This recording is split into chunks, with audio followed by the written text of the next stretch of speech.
Well. We've got 40. Was he 44 years old? Philip Rivers feels like it. Uh, I'm 44-year-old Philip Rivers coming back a to the literal grandpa, a literal grandpa. We Yeah. joke with Brady and Rodgers, and Vinny Testaverde, these guys who are old, but he's legitimately a grandfather. Yeah, and he's more than 2 years older than Aaron Rodgers right now. Yes, Philip And Rivers. you know what? Tom retired at what, 45? Yeah. And that was like wild to even like think about. Now Philip Rivers is all of 44. You know, Tom was He's been a out of the league for 39-year-old, 4 years. 45-year-old, you know. He's been out of the league for 4 years. And what's crazy? So Yeah. I'll start with this. The Colts have signed him, right? He's So 4 years older than his head coach, by the way. yeah, and he it looks like he's on track to maybe start this weekend at Seattle, which is a crazy. Like, good luck to the Colts, right? I'll say this: Philip Rivers, in my opinion, was not going to be a Hall of Famer. He was not going to be. I think he was the line. We had this whole episode about this, like how he was the line of demarcation, where it's like if your numbers are better than Rivers, / you have a ring, and your numbers are better than Rivers, you're a Hall of Famer. Rivers and below are the guys in this stat era of the modern NFL that should not make the Hall of Fame because they don't have a ring. They just have the stats, but you have to draw the line somewhere. And I was comfortable with drawing the line at Rivers. Yeah. I think Matt Ryan's pretty much at that line too. Matt Ryan is that line too. Yeah. If Philip Rivers can come back at 44 and lead the Colts to the playoffs at this point and maybe even a win in the playoffs, I'm now comfortable saying put him in and make Matt Ryan the line of demarcation. Yeah. It's an interesting one. I don't know if I would. I don't know. I think he'd have to make a legitimate run for me to say that. But that, I mean, we've never seen anything like it. A quarterback out of the league for 4 years, other than Michael Vick. But Michael Vick came back at what, 34? You know, like other circumstances. Yeah, exactly. Like. He was young and he was able to be productive. A 44-year-old coming out of retirement after 4 years to take the team over is pretty fascinating. JJ Watt just tweeted this out, though. This is very interesting. He said a fun fact that he learned in production meetings: Philip Rivers ran the same offense that the Colts are running right now for his son's high school team. He and Shane Steichen apparently talked every week about it, discussing plays in the film. So he knows the scheme already, like pretty well, you know. He knows it. That's cool. I mean, listen, it's fascinating. It makes that game so much more interesting because with the unfortunate Daniel Jones injury, the Seahawks, I mean, literally the Colts didn't have a quarterback. Riley Leonard got injured in that loss, and the Seahawks are a juggernaut. That was going to be a blowout game this weekend. It may still be a blowout, but at least you're going to watch the first couple drives to see if Phil's got anything left. Really, really funny. Wild story. Certainly nothing I thought we'd be talking about a week ago. Here we are talking about Philip Rivers. Yeah, and it makes it interesting, too, when things like this happen after the trade deadline, because, of course, the Colts then would be able to go out and get a Gardner Minshew or whoever, right, and go find themselves that capable backup. Can't do it now. I mean, you're stuck with what you got. So, yeah, you got to go in the free agent pool, and Philip Rivers was there for a taking. But, yeah, there's a lot to talk about with the Colts, a lot to talk about from all of Week 14. We'll get to that right now.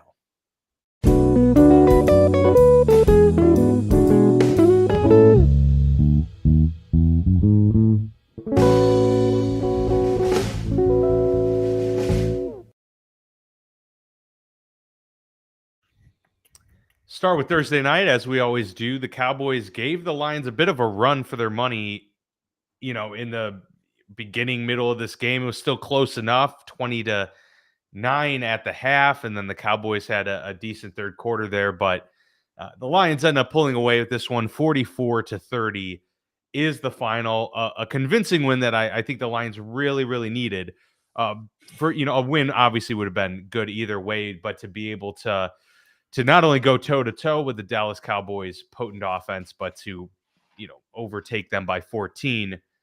Impressive. Jahmyr Gibbs is quickly, you know, asserting himself, I would say, into, he's not going to get the MVP, but he's like, you know, putting himself in that Jonathan Taylor-esque territory of what we were talking about a few weeks ago. guys super dynamic, and he wasn't even their most effective runner this game, but he just made some incredible plays, obviously, and had the 3 touchdowns on the ground. Huge win for the Lions. They now are staring up at the Green Bay Packers after that game. We'll get to a little bit later, but the Lions are still giving themselves a decent shot here at NFC North. Yeah, what this game solidified is two things. The Lions are still in running for the division, and the Cowboys are now only in running for their division. The Cowboys now at only getting to 10 wins, most likely it eliminates them from the wild card. We'll talk about that towards the end. It's going to be really hard to get in for a Cowboys team as a 10-win wild card team when teams like Chicago have the tiebreaker over them, Detroit have the tiebreaker over them, Green Bay has the tie with them and will have less losses. So there's a lot of things working against the Cowboys in the wild card, but not in the division because the Eagles fall from grace. So we'll get to that. Listen, the Dallas had more yards, more first downs, more time of possessions, less penalties than Detroit. How did they lose? 5 sacks. Muhammad had 3 of those. 3 turnovers really to 0 pick for the Lions. And then the defense gave up 7.2 yards per play. It felt like this was the Dallas that we had known 5 weeks ago, where it's like the offense, they scored 30 points on the road, but they gave up 44 points. They just couldn't get a stop anyone. And Detroit, credit to them, really needed great offensive performance after the loss on Thanksgiving Day. The Lions are at the Rams next week, which is probably the key matchup, the marquee matchup of the weekend. Most definitely. Dallas has a big game against Minnesota. Both teams need to win out. They really, really need to win out to give themselves some chances to control not even control their own destiny. Both teams could win out and not make it. It's set up for a really fascinating week, which we'll talk about. But yeah, week, no question. Big win for the Lions. Goff was really good, 309 yards and a touchdown. But yeah, they ran the ball well. Dak was sacked 5 times, too many turnovers, and we'll see if the Cowboys defense can get back into playing better as they have since the trade deadline. Yeah, I mean, they got to win out, obviously. They were facing an uphill battle to begin with. So if the Cowboys do somehow find a way to get themselves in the playoffs, then I got to tip the cap because it's been a tumultuous year for them so far. We'll see if that tie ends up helping them out. But they really needed that win. Detroit really needed that win, and the Lions win out. I don't think I moved them at all in my rankings. They were one that kind of stayed the same because I was like, that's a good win, but there's still just a lot of more that I need to see from Denver in the final couple weeks going into the postseason to feel good about their posturing and their position. Do you mean Detroit? You said Denver. You mean Detroit? Oh, Denver. Yeah, sorry, yeah. Detroit. Yeah, I would agree. I think right now, I think the Bears, the Packers, the Rams, the Seahawks are all better than the Lions in the NFC. I think they're right there kind of with the Niners battling for that 5th spot, in my opinion. You may think differently, but I think there's a couple teams I'd feel more comfortable easily putting ahead of the Lions right now. Seattle, one of those teams you mentioned, improved to 10-3. They're 6-1 on the road, by the way, which is a really like underrated kind of stat to touch on for this Mike Macdonald team. 37-9 over the Falcons. I mean, the Falcons have been they're terrible. They're pretty brutal. Yeah. And they're even worse with Kirk Cousins. Drake London, by the way, who's been injured, obviously that PCL. I don't see why you would ever bring him back this year at this point. I mean, I know it's not like torn, it's a strain, but he didn't even do well with Kirk Cousins before. And it's just kind of a dumpster fire. But Seattle is one of the few teams this year that when they go into a week and you're like, this, you got to take care of business. They've done it like every time. They nailed that. Seattle is just always winning the games they're supposed to win. And then they're competing really well against the good teams. That's why they're 10-3. So this is a dangerous team. So important for Seattle. We'll talk about the Rams coming up here to get to that 10th win. Having that 10th win with 4 remaining gives you a lot more leeway. What we're going to learn by the end of the show is 12 wins guarantees you're in the NFC playoffs. I'm not going to say what seed or what division, but 12 guarantees you're in because Is a guarantee. Yeah, absolutely. not every team can get to 12 because a lot of these teams play each other, right? The Seahawks play the Rams, the Seahawks play the Niners play the Bears play the Packers play Detroit. There's a lot of mixing and mingling that we're going to talk about. So 12 guarantees you're in. Well, if you're already at 10 with 4 to go, good teams like Seattle should feel confident about at least going 2-2 down the stretch, especially when they play the Colts next week at home. Yep. For the Falcons, listen, they're at the Bucs on Thursday Night Football next week. That's got to be the Bucs turnaround game. They need to win that one. If I'm Seattle, I'm going to keep letting Darnold kind of take some shine and JSN because they are phenomenal this year. They've been very, very good. And I'm going to quietly just keep saying, let the national media not talk about it. We're the best defense in football. Right. Atlanta was 1-13 on third down against that defense. They had 3 turnovers, that defense, and they were 0-4 Atlanta in the red zone. Seattle is quietly become the best defense in football with maybe the best defensive head coach in football. He's a stud. This team is built. Besides Darnold, he's the only question you have, and it's a legitimate question. Otherwise, this team is built to make a deep, deep run. Seattle, very, very impressive, and it looks like they'll get to 11 wins at home next weekend, which, again, they got to win 1, then maybe down the stretch of 3. Seattle's got to be feeling really good. They look like a lock right now for the playoffs. They keep putting pressure on LA. Like the Rams are probably like, just can you lose a game for the love of God? Yeah. The NFC West is still in play for the Seattle Seahawks, no question about it. And yeah, they're flying high right now for sure. Also, it is, we've talked about this many times on the show, but it is remarkable that they're 10-3. They've been this dominant despite, again, not feeding the rock to their best player on offense. Well, not their best player. Of course, JSN's their best player. But running back. Kenneth Walker is incredible, and he's still in a timeshare with Zach Charbonnet. So that is the one aspect. But they're winning. So, like, who am I to argue with? Did you see that Velus Jones Jr. appearance? 4 rushes for 32 yards for Seattle. He's a full-time running back now in the NFL, right? I mean, that's I guess. I've tried to ignore him and block him from my memory. I honestly didn't even know he was still in the league. I'm cruising box scores and I see Velus Jones Jr. and I have like trauma flashbacks. Yeah, no question. All right, the Buffalo Bills at home against the Bengals, 39-34. What a game this was. In the snow, both offenses weren't slowed down by this. Kind of sucks. I was really rooting for the Bengals just to keep the mystique alive of the potential playoff run. Weird for me to say of an AFC. They're still alive. They're still alive. Oh, technically they are. Yes, absolutely. But the road is very, very narrow for them. But Buffalo needed that. Like, Buffalo really needed to pull out the victory there. And Josh Allen, once again, just was able to put on the Superman cape, had that really big touchdown run. There was the pick 6 in there that was just inexplicable. Just the one really, really bad throw from Burrow you can't have. And obviously it was 2 picks back to back, unfortunately. And that was kind of what spelled the end for them. Otherwise, the Bengals probably win this game.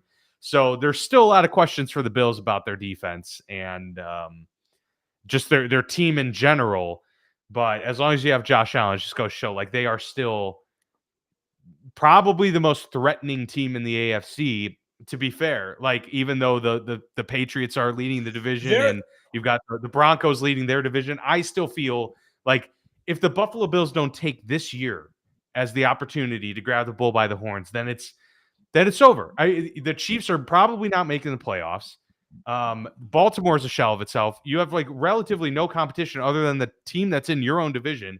If Buffalo doesn't make a legitimate run to the Super Bowl, and dare I say get to the Super Bowl, it's kind of a failure.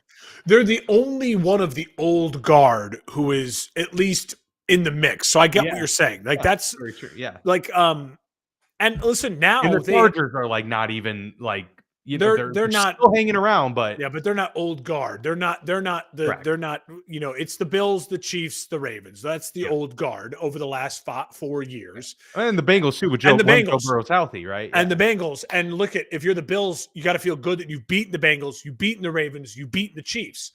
Problem is Denver and New England sit in front of your way. Now the Bills get the Bills get their chance to even things up. They're at the Patriots next week. That is going to be a must-watch game.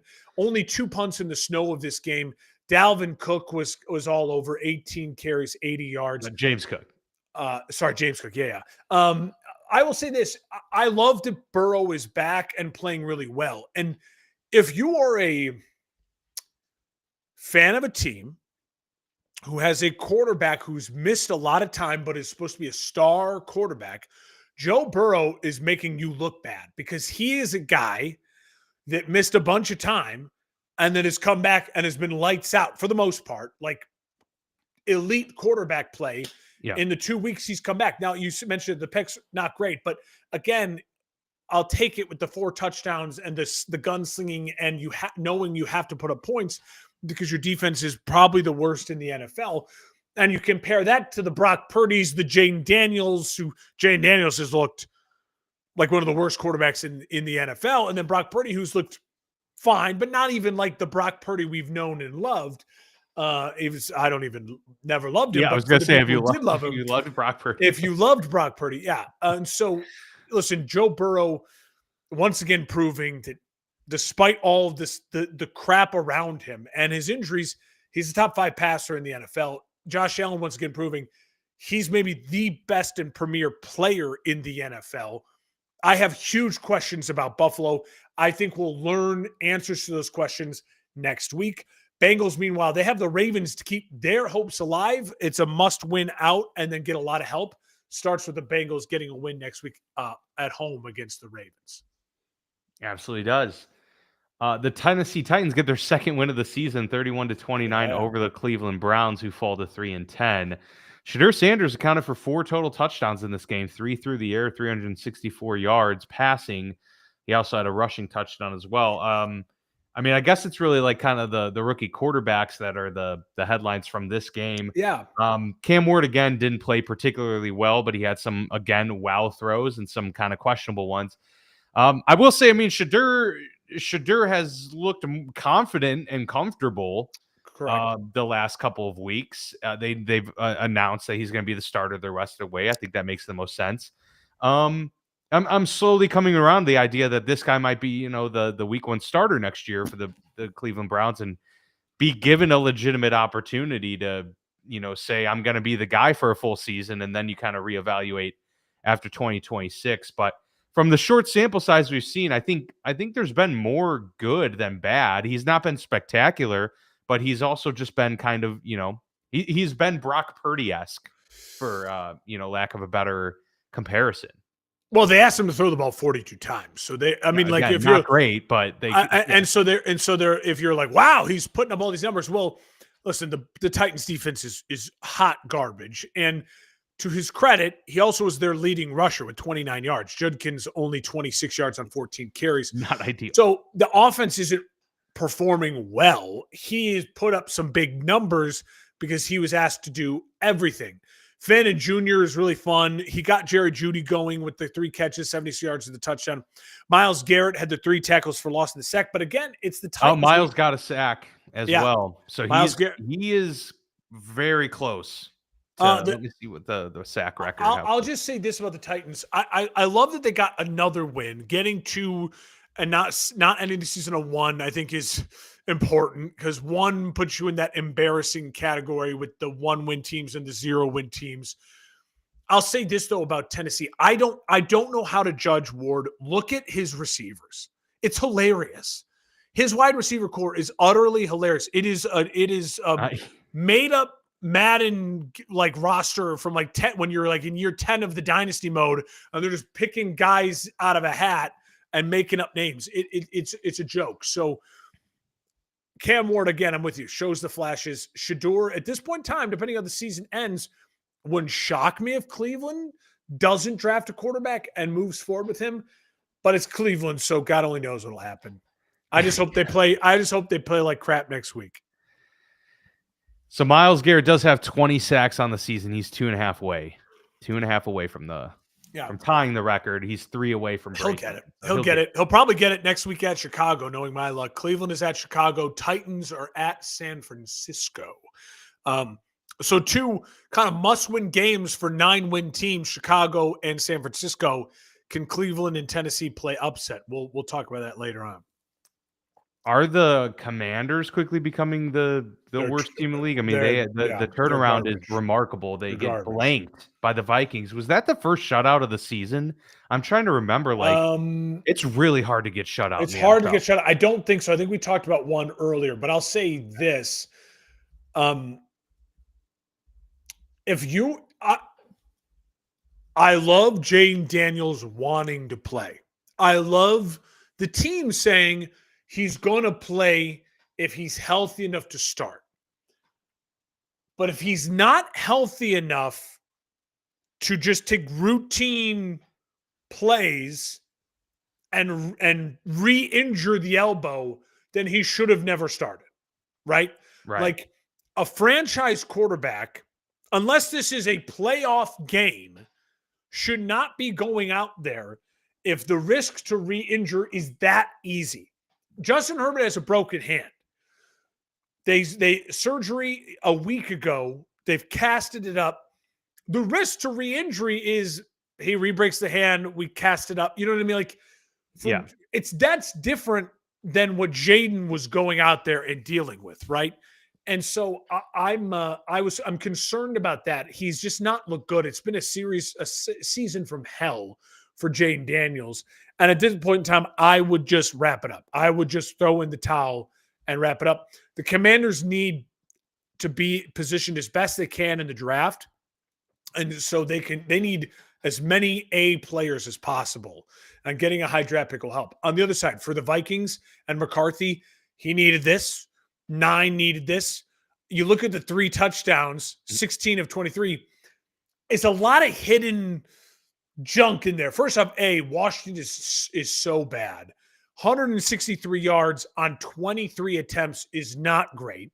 And also, Justin Jefferson, only 2 catches for 11 yards.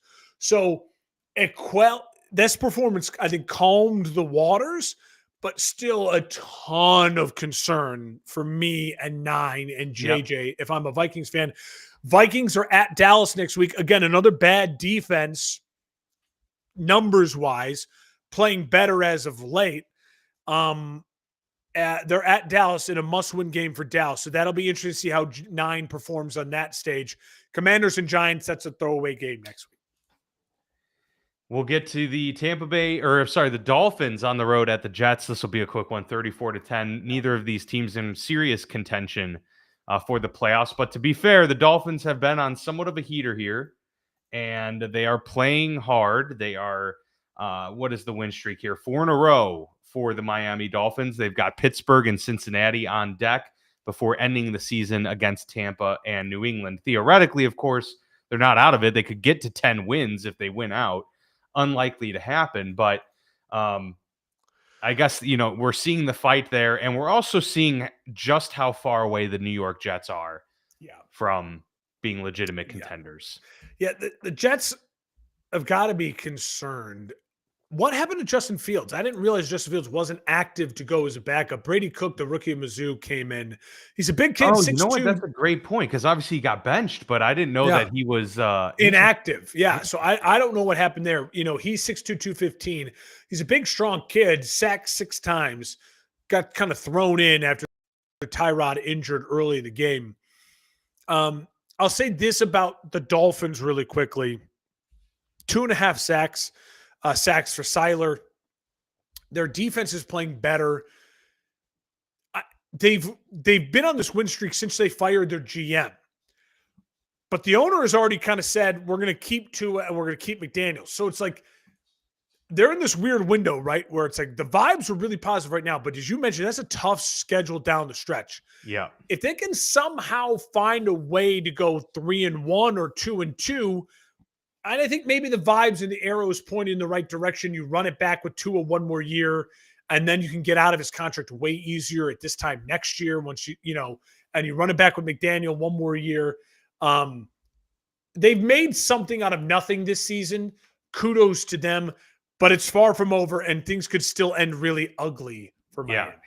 They're at Pitt Monday Night Football. Jets are at the Jags. Big games for Pittsburgh and the Jags. not so much for Miami and the Jets trying to play spoiler.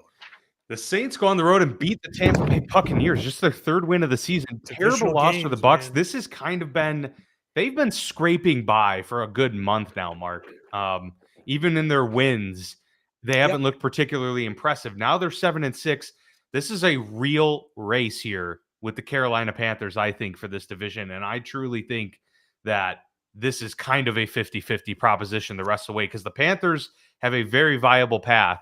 And the Buccaneers, even though they've gotten healthier, have been struggling for sure. Listen, it's the Bucs and the Panthers. One of them is going to win that division. They play each other twice. It starts not next week. The Bucs have the Falcons on Thursday Night Football. The Panthers are at the Saints. So both the Panthers and the Bucs are in a position where they got to keep pressure on each other with wins against lesser opponents. I'll say this: Shuck, a hell of a run. That was. He 7 carries, 55 yards, 2 touchdowns.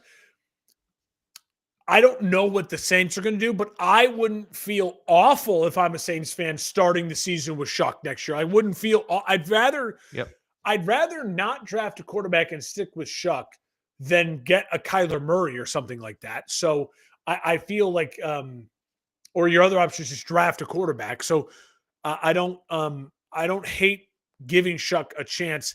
Egbuka's really fallen off. 2 catches, 50 yards. Listen, Baker's not healthy. He's battling through, and we've seen this before in Baker's career. When he's not healthy, he really is not a quality football player. When he's healthy, he is a very, very good top-end quarterback. Yeah. When he is struggling with health at all, it really seems to impact his play. 14 of 30, 122 yards. It's an ugly stat line. They were in a position to win this game, though. It's not like the Saints kicked their butts. They just won late in the game. The Bucs were 3 of 13 on third down, 2 of 7 on fourth. They went for it a ton. You could feel the desperation from this Bucs team. They have, you don't want to know how desperate they are? They just signed JPP.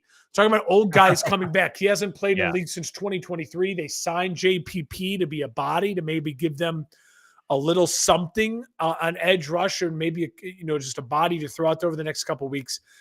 It's going to be fun to see how the Bucs and Panthers end up battling for this division. One of them is going to win it.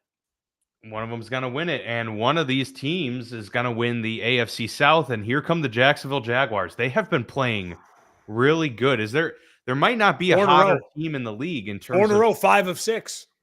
It's been quite a streak for them, and a 36-19 win. I know Daniel Jones, gets hurt, and but they win by 17 points. Very convincing. The offense is running much more efficiently, and this is kind of what it has been apparent that Trevor Lawrence has needed. He needs to be a guy that is just kind of maintaining throughout the game and can be really, really good at that. But they need a good run game. They need their defense to step up, and they've really been getting that this year, especially over the last about 6 weeks or so. Defense has really been playing well, getting timely turnovers, a couple picks in this game, a fumble as well that they forced. So when Lawrence is on his game, he's efficient. He's 17 of 30, didn't take a sack, had 2 touchdowns, no picks, didn't light up the stat sheet. I think that's what this team needs in order to be effective. And so far they're getting that from Trevor. It's just not making those back-breaking mistakes. So I do think with how poor the AFC has been, the Bills, I think, are still the top threat overall. They're the team that would scare me the most. Jacksonville's a team that I would put them ahead of Denver, to be honest. Like, in terms of how they're playing as a team, they might be only behind maybe New England. I don't know. There's they're playing really good football, and I think they're a complete team, which could make them dangerous in the playoffs. I agree. I have them as the 3rd best team in the AFC, behind Buffalo and New England. Okay. Yep. Listen, Indy, I don't want to spend really any time on Indy because they're a dead team now that Daniel Jones is out, unless Philip Rivers proves me wrong. So we'll talk about Indy next week. I'll say this about Indy. You were 8-2. Now you're 8-5. And they're clearing things up. If you're one of these other teams in the AFC, you're very happy with the fall of Indy. It's going to help kind of clear things up. For No team's more happy about that loss than the Kansas City Chiefs, probably. yeah, and Houston, Yep. and Jacksonville to just say, hey, we have a chance to really win this division. I'll say this about the Jags. Trevor Lawrence's play has been very interesting. If you look at in year 5, here we go, year 5, right? Third head coach in 5 years. I think fourth play caller in 5 years. So a lot of turmoil, right? Yep. Well, in the last 4 games, excuse me, when they're on this 4-game win streak, 8 touchdowns, 4 interceptions, 2-to-1 touchdown interception ratio, sacked only 6 times, so less than 2 sacks a game. And he's thrown 882 yards. He's throwing over 220 yards a game. That's a stat line. If I'm Trevor Lawrence, that has to be my median. My median has to be 225 yards, 2 touchdowns, 1 interception, sacked less than 3 times. If Trevor Lawrence is giving you that, he's earning his money for the most part. And this Jags team is clever enough and good enough on defense to put teams in some real pickles. They're going to be an absolute must watch as far as seeding goes coming down the end. They could sneak into the 2 seed. They have the Jets next week. Indy is obviously at Seattle. The Steelers go on the road and win in Baltimore. Huge game for these two teams. Obviously, the winner was going to overtake the AFC North for the time being, and that does belong to the Pittsburgh Steelers. Aaron Rodgers, I thought, Mark, played his best game of the season. Correct. Which is surprising because it's just a week coming off of that wrist injury, but he went under center this week, looked a lot more comfortable with that cast on, and they were taking shots downfield. Who knew that they were capable of doing that? But DK Metcalf kind of came alive in this game. I really thought that was the difference, even though Baltimore shut down their run. Pittsburgh's had their injuries now too. I mean, we now are on our 3rd tackle on the left side. That's concerning.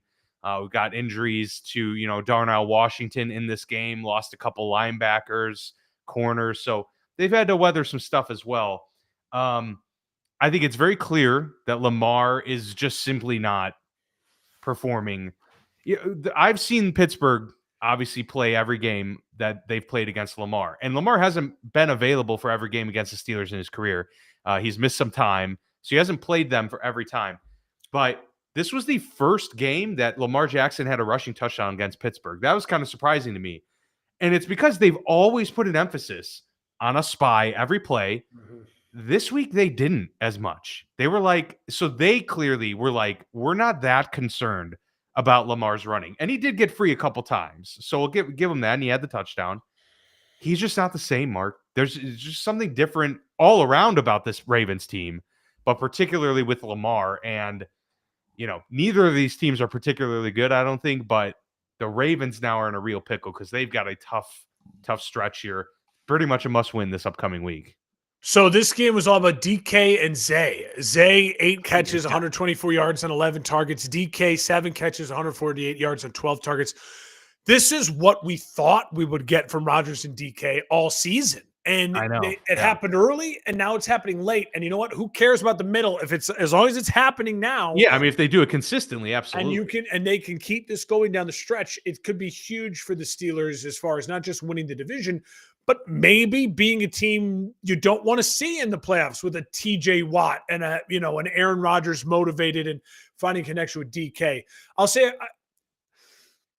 there's always going to be weird stats in a divisional game between the Steelers and the Ravens. There's always going to be weird things, right? Like the run game was just dead. It was just dead. It was non-existent. Yeah. So I'm not panicking about that. I do want to touch on Lamar. I don't know if it's health or what it might be, but Lamar Jackson has played now in 10 games this year. And when you look at his stats in 10 games, it is certainly not indicative of a 2-time NFL MVP and someone who we all widely consider to be one of the top 5, not just quarterbacks, but players in the NFL in the prime of their career. In 10 games, just barely over 2,000 yards, 2,060 yards, 16 touchdowns to 5 interceptions, only 307 rushing yards and 2 touchdowns. sacked 29 times. His completion percentage in the last 5 games under 60%, which is so unlike Lamar. Remember, we talked about going into the year, Lamar Jackson Had is the the highest league in NFL leader in history. NFL history passing Rodgers. So something is up. Now, Isaiah Likely did have 5 catches for something yards and 2 touchdowns, but Had it a ends up touchdown in the that- box score. It's only 4 catches, 25 yards, and 1 Yeah. touchdown. That's weird. I don't know how that happens. I don't like that rule. I mean, I agree. Like that, it's very questionable. So I will fully admit the Ravens did get hosed, and if it wasn't on that play, they got hosed on the unnecessary roughness call on the field goal attempt. That was stupid. That was not a penalty. And that led to a Pittsburgh touchdown. So as much as I love the touchback, fumble it out of the end zone rule, and I love that rule because defenses get no breaks in the NFL. Right. So offenses, all we ask of you is to don't fumble the ball going into the goal line. But if you are in the end zone and you are in that sacred area of the football field with 2 feet down and possession, that should be a touchdown. Like it is, boom, I'm touchdown. I'm safe. Everything should end there. In the field of play, 2 feet down, maintain the catch, and let's try to get yards. You have somewhere to go. You have to make a move to get extra, to get elsewhere. To make any more moves. In the end zone, it's about the plane. It's about the plane, breaking the plane.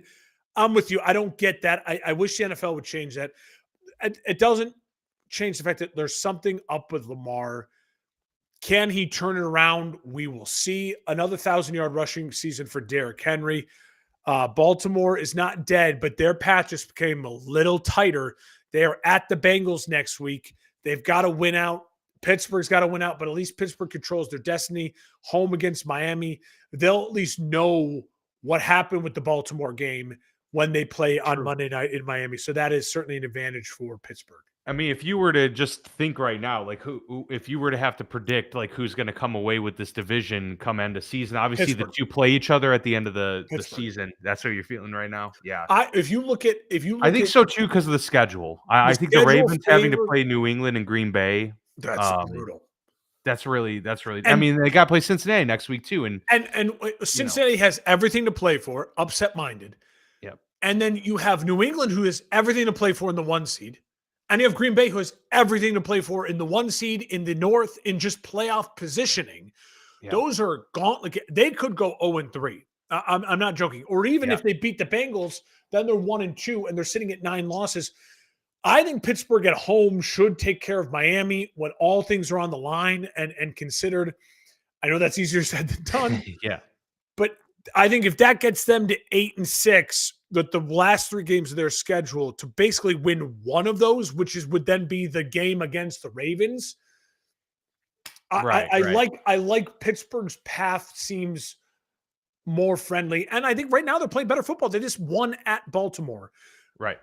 And so I'm that was tough for Baltimore for multiple reasons, but now they go on the road 3 of their final 4 as well, and they end the season at Lambeau at Pittsburgh. So that's a really rough way to end the year. Do you also know that stat line that's like receivers over the age of 40, most receiving yards over the age of 40? It's like Jerry Rice, he's got like 2,000 yards, and then it's like 42, Tom Brady has like 30 yards or whatever. Now Aaron Rodgers is on the list with -9 yards, and that is hilarious.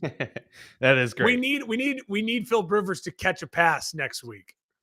Jerry, I actually it's only Jerry Rice and Aaron Rodgers for players to catch a pass at 42 or older, because I think when Brady caught it, he was like 40 or something like that. Yeah. But yes, I know the stat you're talking about. Like over the age of 40, Jerry Rice still had like 2,500 yards. Or something like it's crazy. It's why he's the GOAT. He's so good. All right, the Broncos go on the road. They do take care of business. They move to 11-2, an important win in a game they could have easily lost here too. I mean, the Raiders did have an opportunity, of course, in this game, but that's 10 straight for the Denver Broncos. So as much as we shit on them, and I will still say they're a team I wouldn't fear, I don't fear that much in the playoffs. They somehow find themselves at 11-2, 24-17. I've said it before. They continue to give me vibes of the 2020 Steelers that went 11-0 and finished the year 12-5. I have a bad feeling about this. Whether a Broncos collapse is coming in the regular season, I don't know, but I think they're going to be exposed at some point. And if it's in the first week of the postseason, then so be it. I'm not convinced by this team. I'll just quickly say the Raiders need to play Pickett the rest of the season. Just play Pickett. Mm-hmm. For Bo Nix being like, people are like, look at Bo Nix, so good. 31 of 38 for 212 yards. Yeah. Yeah. You had to throw the ball 38 times, get 31 completions to just get over 200 yards. It is so much dink. It is so much dunk. It is Drew Brees-esque when Drew Brees was like 38 and plus. And yet he's supposed to be in his prime athletically. And remember, Nick's is older. Nick started like 26. Like he's not he's not Caleb 22, 23. This is supposed to be we brought you in to be a polished, and that's one of my major concerns. The other concern is I don't really have any opinion on Denver right now beyond the fact that they're a good team. Nick Bonito is a very good player.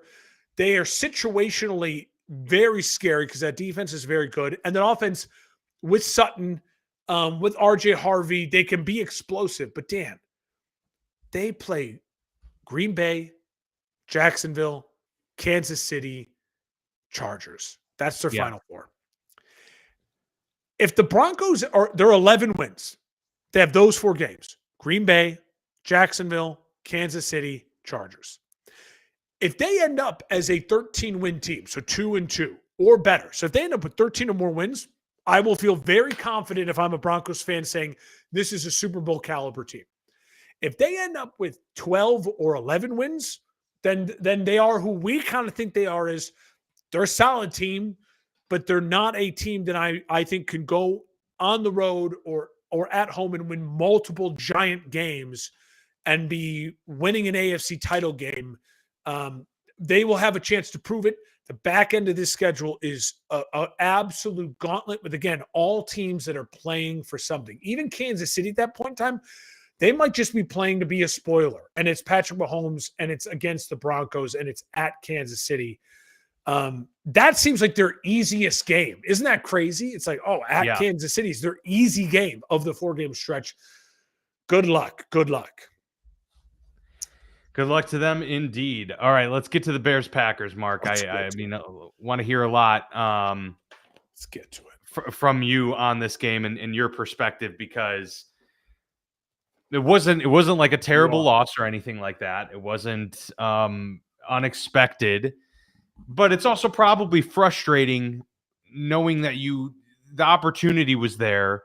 And there's a lot to this game, of course. I am curious your thoughts on the play call on that 4th and 1 at the end of the game. Of course, Caleb can't, lob it up like that and to get the pick. But at the same time, I mean, a bootleg rollout on 4th and 1 just didn't seem to me to be very much Ben Johnson or the Bears. It seemed like they tried to do something different to catch the Packers off guard versus just like, let's exert our will. They had 2 timeouts. Like, I just thought, like, run it, secure the first down, and then you have 2 shots at the end zone easily, plus still an extra timeout in your bag. I know that that's sort of like hyper focusing on one play, but it was the game sealing play, and I thought it was confusing. But I'll toss it to you and want to get your thoughts on this game overall. I tweeted in the moment, I didn't like the play call, but I didn't like the execution of the play more. It's a learning moment. It's a huge learning moment. Ben Johnson I think, has a chance to be a truly special coach in the way that a Sean McVay is a truly special coach. I think he's the type of coach who sees the game and has a feel for the game. But even Sean McVay, remember that first Super Bowl? It got ugly and they lost 10-3. And he learned from that. He learned from it so much. He learned that he needed to get rid of Jared Goff, go get Matt Stafford, change up a couple things. And look where he is now. He's a Super Bowl winning head coach who's every time he's got a healthy quarterback, maybe has the best team in football. I think Ben Johnson has shown me sparks of that. And so he's got to go through these moments where he learns that, dude, like, Run the ball. Like you are what you're best at. That's what you're best at right now. It's what you were doing really well at all game, and it eats clock. And if it's a fourth down, just run the ball again, or then give me some sort of other play or Caleb roll out. So I'll say that about Ben. About Caleb, listen, you had DJ Moore underneath, and then you had Kmet open. You needed to throw that ball 2 seconds earlier, or you needed to run it. You ran for that first down earlier in the game. So execution, not great. Play call, not great. But again, a Chicago Bears team that we were praying could get to 9 wins. Most people predicted them to win 7 games and not be a factor. Went to Green Bay and truly, if you look at the box score, kind of beat them up the way they beat up Philly. Like this was a pick'em game coming down to the wire.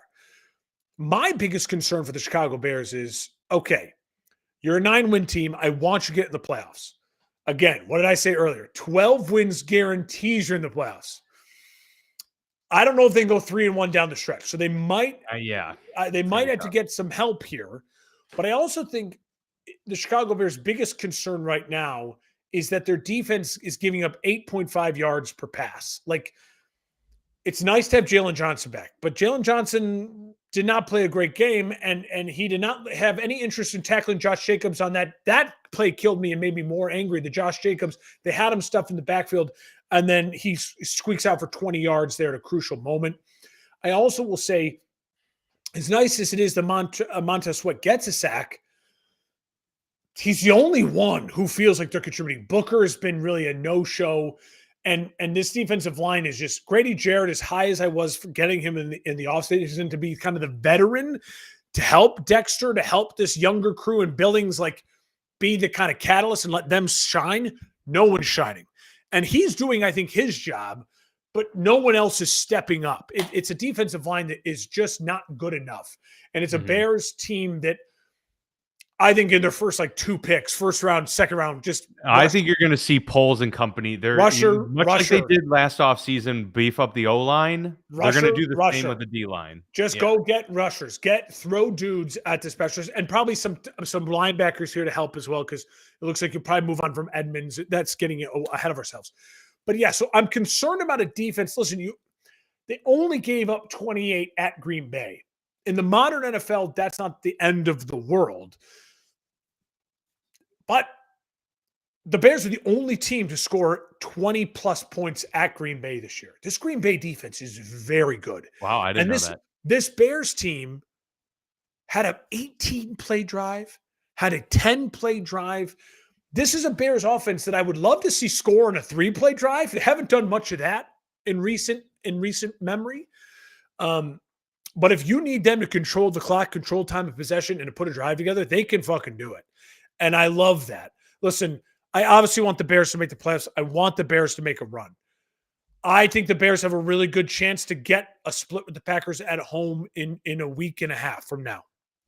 But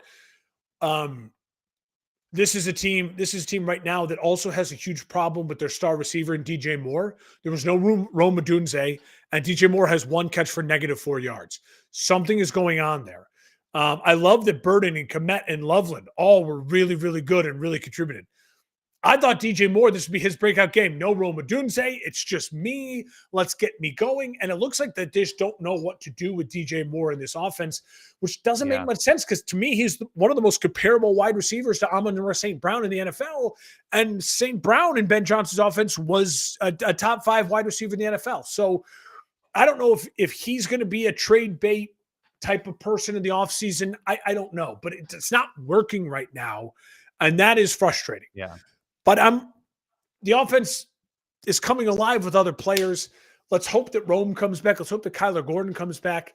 For the Packers, listen, if they're playing like that, they're going to be very, very tough to beat. And probably Did you make them the number 1 team in your rankings? I did. I did.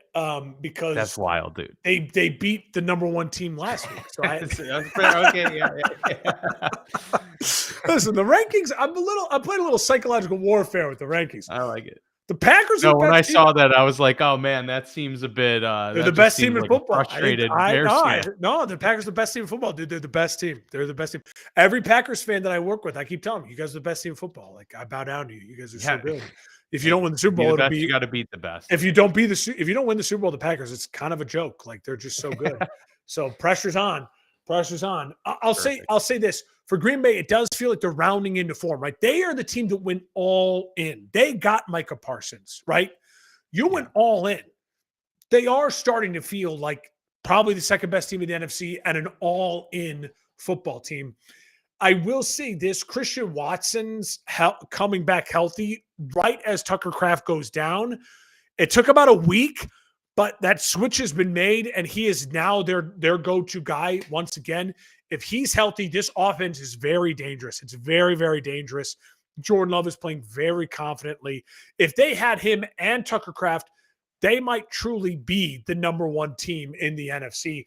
Jordan Love is playing really good football. It felt like at times I was watching Aaron Rodgers again, just kind of do whatever he wanted, step back, falling away, looper throws, and there's just guys wide open. I'm not angry. I was obviously frustrated. I'm in better spirits than I thought I would be, mainly because, again, the Bears showed like, hey, You're playing with house money. And it showed like, hey, we belong in this rivalry. Like, Yeah. we belong in this rivalry. And that's a great feeling. It felt like they haven't belonged in the rivalry. Even during the 2018 Khalil Mack year, like, they lost it. Like, it didn't feel really like they belong. Aaron Rodgers was at his peak MVP form. This is the first time they feel like they belong in that rivalry since that 2010 Urlacher days. I mean, that's how long it's been. So that's a good feeling. That's a really good feeling. Now they just got to prove it by winning in Chicago in 2 weeks and taking care of business against Cleveland next week. For Green Bay, again, they have Denver. How much in a week from now we could be talking about the Bears back on top as the 1 seed and the Packers back in the 7 seed, with them going to Denver if they lose at Denver, and the Bears take care of business against Cleveland at home. This is so touch and go in the NFC right now. We'll talk more about that coming up. The actual best team in the NFL, Los Angeles Rams, destroyed the Arizona Cardinals 45-17. Matthew Stafford continues, in my mind, to make his case for the clear-cut MVP of the NFL. I just I'm running out of things to say for the team, especially with the Cardinals being the opponent. There's not a whole lot you can take away from this other than they just keep doing it, And now with Blake Corum this last month coming alive, now they have a 2-headed monster in the backfield, all ready to go along with Puka Nacua and Devontae Adams on the outside and Matt Stafford dominating. This is about as complete of a team as you can have in the NFL right now, and the defense is playing well too. So really good. Really good. Corum and Williams are a 2-headed monster now. It looks like he took 0 sacks. Matt Stafford, 3 touchdown passes. And what I'll say about the Cardinals really quick is the Cardinals have some talent. Wilson is really good. McBride is really good. Marvin Harrison Jr. is obviously really good. Didn't play in this game. So they have some talent on the offensive side of the ball. The cupboards aren't bare. Kind of like the Raiders. You're not starting with nothing. They don't have key positions, quarterback, offensive line. Like they've got building to do, right? But they're not an empty cupboard. For the Rams, the question is, can they get to 14? So remember, I said in the NFC, 12 is a guaranteed in. 12 is in. The Rams get to 12 because they end the season with Atlanta and Arizona. But it's the Lions in Seattle the next 2 weeks. If they can split those or go 2-0, they might have the 1 seed locked up and not even have to play against Arizona at the end of the season. That'd be amazing. They're in a really good spot to do it. I think they are lead the best team in NFL and truly the best team in the NFC. But the Packers are really good. They should, absolutely. Yeah. The Houston Texans continue to make their case for a playoff run, and the AFC South as well. They're just a game back. in the division, beating the Kansas City Chiefs. Now Kansas City's road gets that much narrower, but they are not mathematically out of the race, but a very, very tough road ahead. Mahomes, good Lord, worst game of his career, maybe. Probably. It's got to be up there. Less than 50% completion percentage, no touchdowns, 3 picks in this game. Really, really bad. The Texans defense, I mean, you mentioned Seattle. I mean, yeah, it's Texans or Seattle are the best defense in the NFL right now. The Rams are really, really good too. So a 50% completion percentage day out of CJ Stroud is enough to get a win over the Kansas City Chiefs. That's all you really need to know about the state of the Chiefs and the state of the Texans defense, in my opinion. Listen, Texans are on a 5-game win streak. They get to 8-5. They hold the kind of their cards in their hands. They have Arizona and the Raiders the next 2 weeks. They should get to 10 wins, and then it's the Colts in the final week.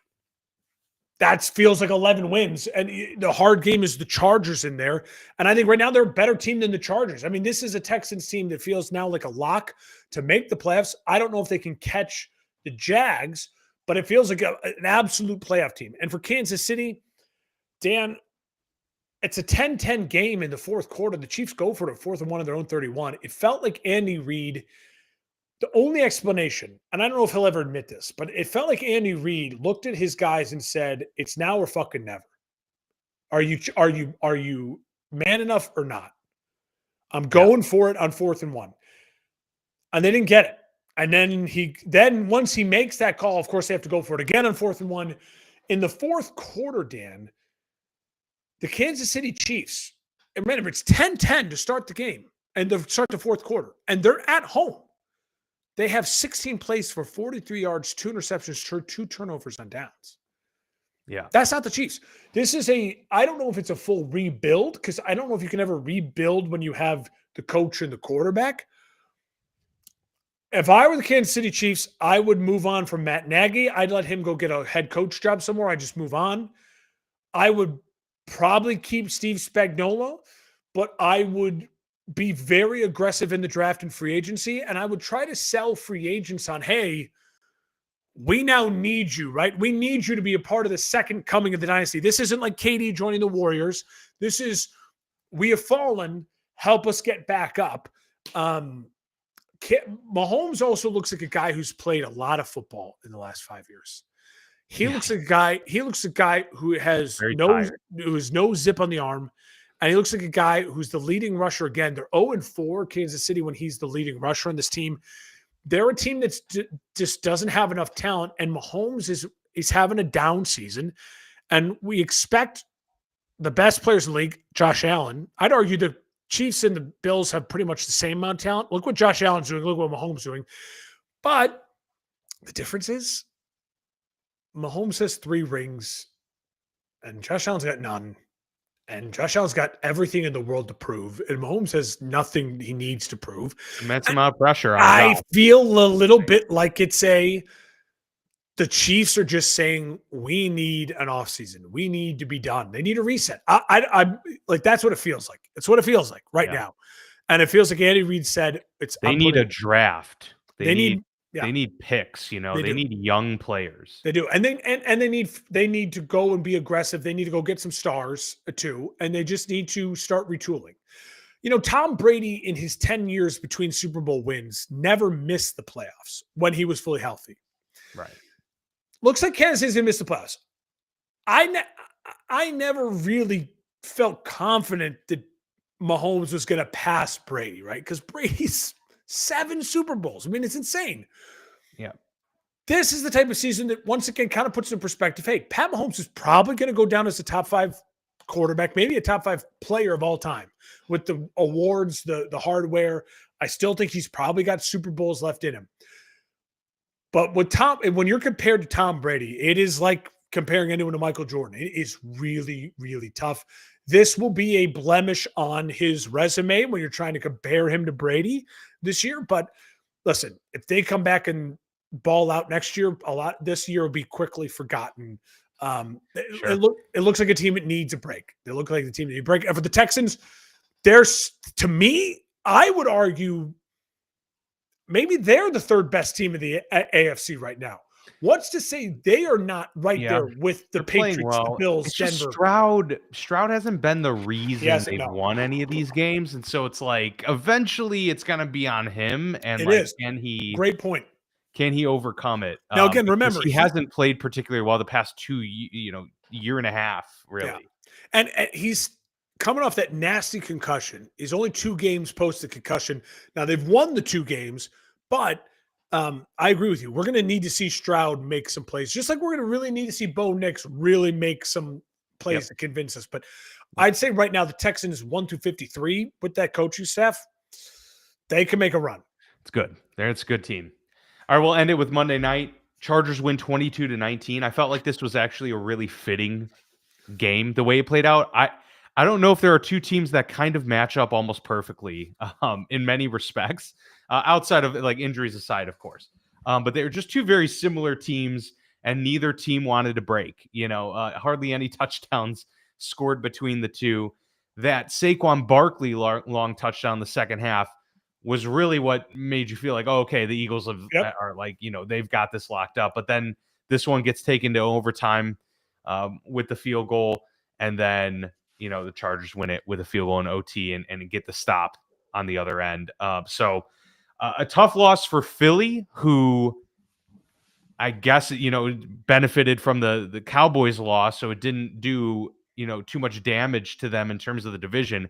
But in terms of the outlook of the team, are you feeling good about either one of these teams right now? I'm not. Well, the Chargers are so beat up. They're so beat up. Literally, they're a morgue. Herbert was like great win for them. They got to 9 wins. Huge win. And again, in the AFC, it's a little different. You kind of got to, the magic number is 11. In the AFC, 11 is a guarantee pretty much in. And so, they got to win 2 of 4. And they have a really workable back end of the schedule with Kansas City, Denver, Dallas, Houston. You feel like they can find a way to maybe win 2 of those games. I'll say, listen, I want to spend time on Philly. Herbert's a stud. I love Herbert. That was an awesome performance. It's insane that he's the leading rusher when he's playing with a broken hand, and he was sacked 7 times. So the Chargers got to help him out. Jalen Hurts is quickly becoming a bad passer. Well,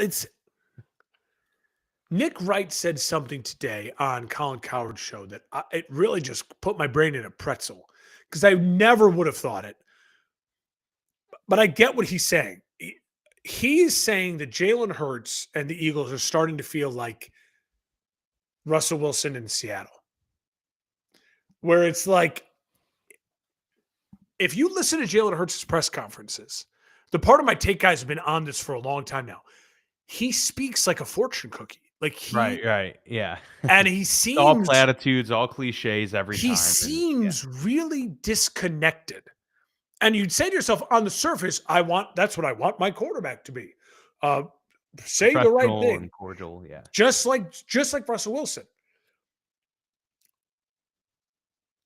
It just, something doesn't feel right. And the crazy thing is, Dan, if you moved Philadelphia, 175 miles west, and called them Pittsburgh, and they had the history of Pittsburgh and the vibes of Pittsburgh as a city, you'd be like, we just won a Super Bowl. Hey, it's a down year. We'll tweak some things, but we're gonna stay the course. But because they're in the volatile sports town of Philadelphia, this thing is a powder keg. It is a powder keg. I'm on Eagles Twitter last night during the game after that 4th interception. And dudes they've turned the blame completely from, it's not the offensive coordinator. No, Jalen Hurts is just trash. And it's like, this is a dude that outplayed Mahomes in one Super Bowl, outplayed him in a second, and you could argue his best games have all been in big moments. Games. Like And so he has one game where it's not there in 4 interceptions, and it felt like they forced him to throw the ball because his head coach put him in a bad situation by saying before the game, we're going to see drastic changes in the offense. So now you're throwing the ball 40 times. That's not what Jalen Hurts does anyways. Yeah. So I know Saquon got 20 carries, but still 40 pass attempts for Jalen Hurts. This doesn't seem, man. Listen, the Eagles, this is a great tweet. This is a great, great tweet. It's from Kevin Negandhi, ESPN. The Eagles 15 days ago, so you're talking about 2 weeks and a day ago, were 8-2, and they were up 21-0 on Dallas. And now they're 8-5. And so it's meltdown city for Philadelphia. It's meltdown city. And I don't know what to come of it. I'm not gonna make any predictions. I'm just gonna let this thing play itself out. We'll talk now here about what Philly's kind of chances are. They're one of these teams that, shocker, I know it's really shocking to talk about, but Philadelphia could be one of these 7 teams in the NFC that truly doesn't make the playoffs, even with a good record, Dan. The NFC is just mind-boggling right now. Yeah. The only thing is their schedule is so easy the rest of the way. They play the Raiders and then the Commanders twice. Correct. So they should go 3-1 during the remaining 4 games. It's whether or not they can actually pull it off, and are they going to implode like they did a couple of years ago? That's the big question. But any normal NFL city and fans would say, hey, we just lost to the Bears, who now are surprisingly really good. Yeah. And we lost to the Chargers on the road, who are a playoff team. But they're the Philadelphia Eagles. And so their city is melting down. They're stabbing bunnies in the locker room. It's wild. So you want to talk through some of these NFC scenarios here? Yeah. Let's look at it. So here's the facts. The facts are, if you go on the ESPN playoff machine, it is, I'm telling you, don't do work anymore, people. Just sit at your desk and do the ESPN playoff machine. It is so much fun. Every commercial break today during the TV show, I was just on the playoff machine and like, okay, what if this happens? What if this happens? Basically what I've deduced, now this is not 100%, but it's as close to 100% as possible. If you get to 12 wins in the NFC, you're a lock. You're going to make it. But there is a more than 70% chance there will be a 10-win team and an 11-win team that are out. They're out because you have to think about it. Tampa and or Carolina is in. So that is one of the 7 spots left. So there are 6 spots then. 6 spots for the Bears, the Packers, the Niners, Seattle, the Rams, the Cowboys, the Lions, the Eagles. That's 8 teams, 6 spots. So Dallas has a real chance to go 4-0. Listen to Dallas' schedule. Minnesota, Chargers, Commanders, Giants. Very well could go 4-0 in that stretch. Yeah. If the Cowboys go 4-0, they're 10-6-1. If the Eagles go 2-2, they're 10-6. And the Cowboys would make the playoffs over them as the NFC East champions. And if the Cowboys or the Eagles have 10 or 11 wins, they will not make the wild card. The Cowboys are not a wild card team. They literally can't make the wild card unless there's massive implosion. But even the implosion can't be that massive because so many of these teams play each other that some of them will get wins. The Eagles, the Philadelphia Eagles, I'm not joking with you, are also NFC East or nothing. If you look at the scenarios, their chances to make the wild card are almost impossible. And a lot of it has to do with the Chicago Bears win over the Eagles. So it's some crazy scenarios, but Eagles fans, you've got to find a way to go 2-2 at least. And when you say you have to go 3-1 to guarantee you're in, Dan, the way they're playing, they could lose 1 to Washington. And then they have the Bills. Sure. So it's not out of the realm. But then let's focus now on the Bears, the Packers, the Lions. Again, can you get to 12 wins? Well, the Packers, Denver, Chicago, Baltimore, Minnesota. Can you go 3-1 in that stretch? That's asking a lot. For the Bears, can you go 3-1 against Cleveland, Green Bay, San Francisco, Detroit? That's asking a lot. For the Lions, to get to 12, the Lions have to go 4-0. Rams, Pittsburgh, Minnesota, Chicago. They're not going 4-0. I don't even know if the Lions going 3-1 in that stretch. That is a brutal, brutal stretch.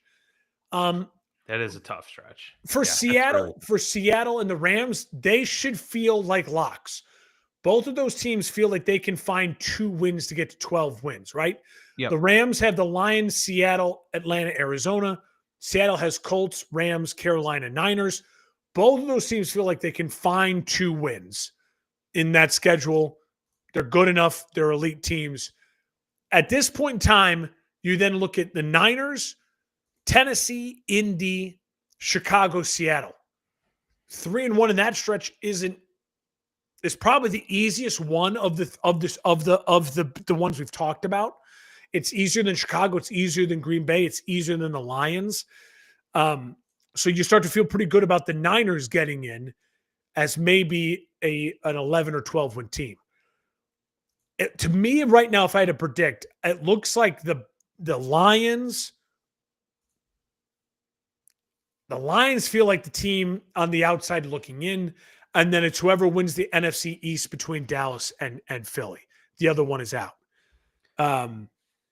So I would say right now it looks like the Lions and the Cowboys. To me, the percentages say they're going to end up being the 2 teams on the outside looking in. But all it takes is one of these teams, Chicago, Green Bay, 49ers, to kind of melt down, and for the Lions to ball out, or the Cowboys to ball out, and then they're in. Yeah, no, you're spot on. I think it's all going to come down to the Lions Bears. Week 7, week 9, 18. Week 18. Like I really do.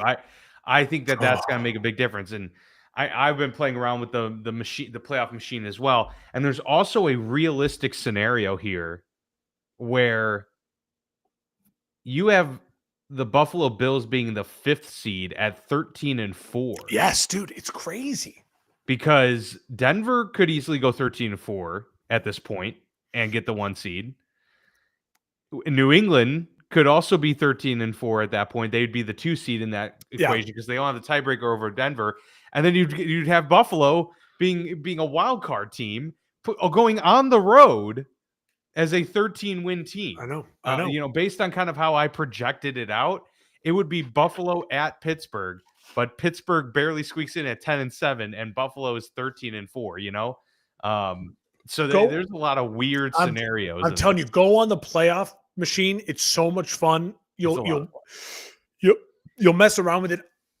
Dan, let's just pick these. Let's pick these games real quick. Let's have a little fun here. Yeah.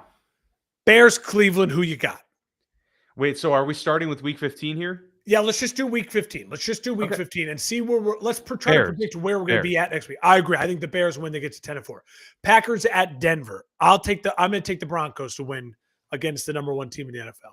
I would take the Packers in that situation. Okay, so you go Packers. Let's put Packers. I have it. Yeah, I'll do mine and you do yours, so we can see where we end up here.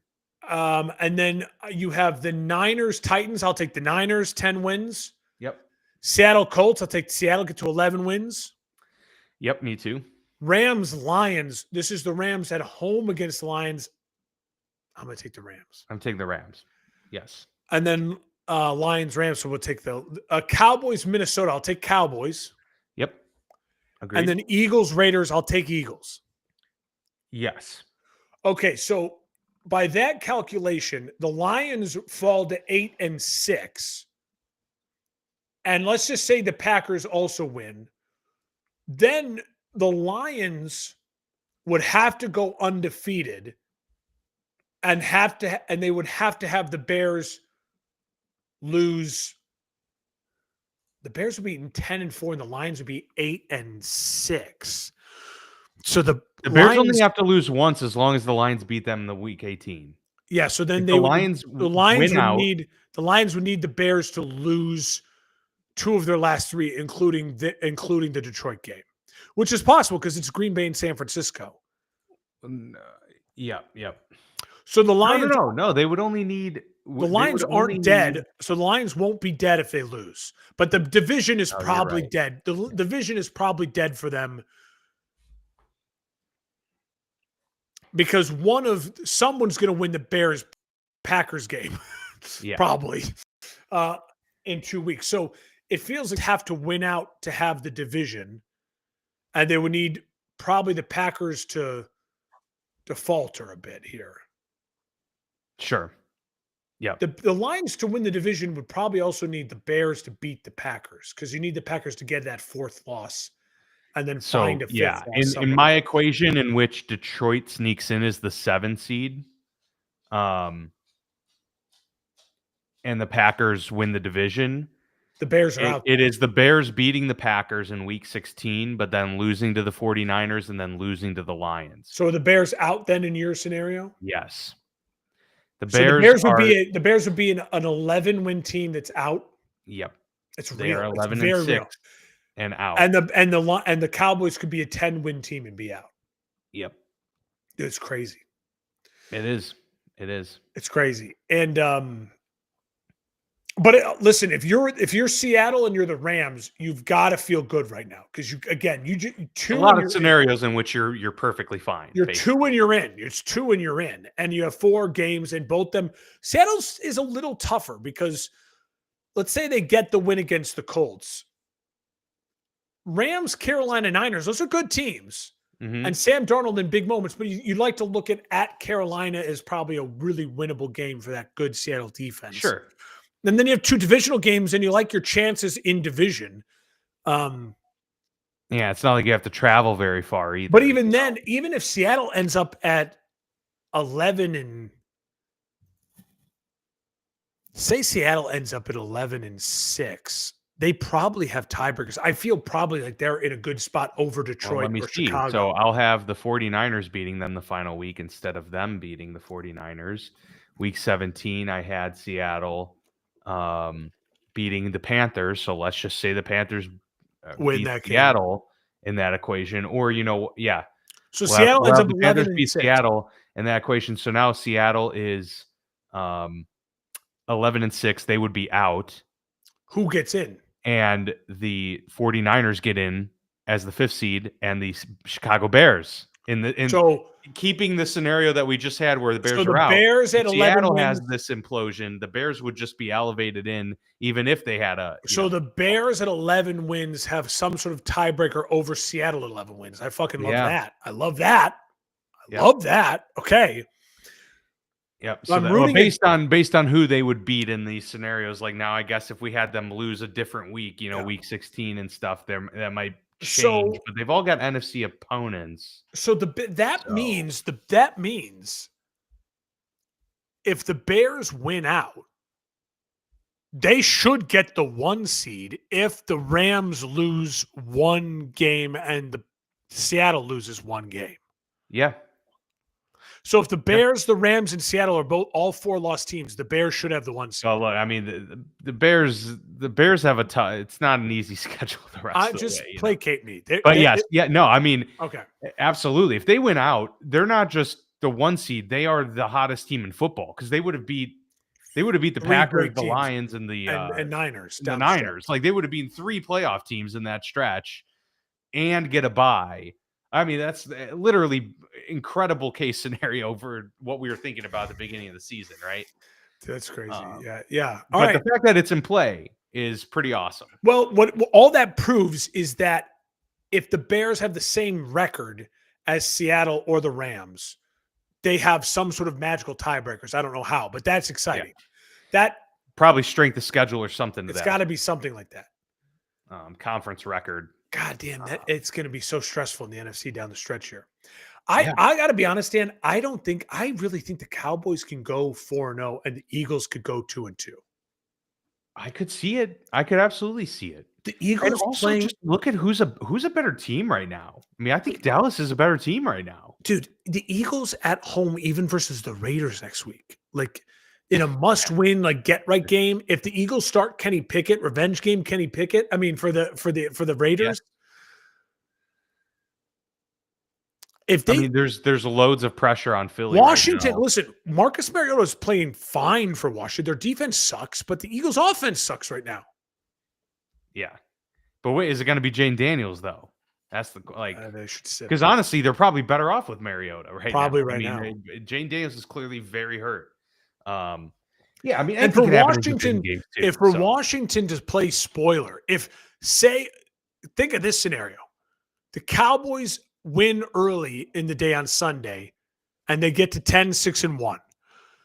The Eagles are sitting there at 9-6, right? no, Or no, 10 they'd and be 6. 10 and 10-6. 6. Yeah. And If they lose, they have Washington Sunday Night Football at Washington. Yeah. And they implode, and then Washington wins, keeps Philly out, and the Cowboys win the division. Dude, think of that. That would be electric. would Brian Schottenheimer get guaranteed Coach of the Year at that point? I think. I mean, it'd be amazing. I think why not? Yeah, I mean, That'd be amazing. There's a lot of fun scenarios, and I love it. we'll have to play some of this with the AFC maybe a little bit more. Yeah, maybe next we'll week. put this. We'll share this like on the screen next week or something Yeah. like that, and like look at the remaining then at that point 3 weeks of the Yeah. NFL season, and see what scenarios would play out. Very fast. We'll have to kind of build in time at the end of each show to kind of play with this a little bit here because there's so much to digest. There's so much open right now. After every week, there'll be a little bit more clear, a little bit more clear, a little bit more clarity, and so we'll keep examining it. Perfect. Cannot wait. Love it. Exciting time of year. I mean, it's amazing that we're in the final 4 weeks of the season already. Love it. But that's just how it goes. All right. Appreciate you all tuning in. Also wanted to give a big shout out. Can't believe I didn't lead the show with this. Thank you to everybody who participated in the 4 frequency sake. Yeah. Toys for Tots Bowl. Huge. Reached 10,000 all-time donations. That's so awesome. Since they started this thing several years back. Got 4,000 this year alone for Toys for Tots. So That's making so a real awesome. impact. We had like 20 leagues or something like that with, over 200 teams. So appreciate everybody that participated in that. Really grateful and pretty awesome. We get to make Christmas special for a lot of less than fortunate kids in our community. So hats off to all of you. Appreciate the support there. And as always, thank you for tuning in. We'll see you next week with another great episode of the Football Lounge with Mark and Dan.